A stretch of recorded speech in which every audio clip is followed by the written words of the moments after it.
আচ্ছা ভাই, তাহলে একটু সাইডে আসেন। ভাই, গরুটা আমাদের পছন্দ হয়েছে, আর দামটাও তো খারাপ বললাম না। আপনি গরুটা আমাদের দিয়ে দেন, আপনার একটু লস হবে না। ভাই, আমি কোনো গরুর ব্যবসায়ী না, এটা আমার নিজের পোষা গরু। আপনার যদি গরুটা নিতে হয় তাহলে কিছু টাকা বাড়ায় দেওয়াই লাগবে। আপনি তো খালি একই কথা বারবার বলে যাচ্ছেন। তা আপনার সাথে ওই যে ওই লোকটা দেখলাম, ওই লোকটা আপনার কি হয়? ও, ওই লোক? ভাই, আমি তো ওই লোকটার চিনি না, আমি গরু বিক্রি করতে একাই আসছি। বাহ, এটাই সুযোগ। একটা কাজ করি, 35,000 টাকা দিয়ে এই গরুটা নিয়ে যাই।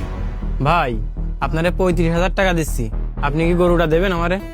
আচ্ছা ভাই, ঠিক আছে, তাহলে আপনি এক কাজ করেন, আপনার ওই ছোট ভাইটারে ডাইকে নিয়ে আসেন, আমি গরুর কাছে যাই গরুটারে রেডি করতে লাগি। যাও যাও চান্দু, এইবারই টের পাবা।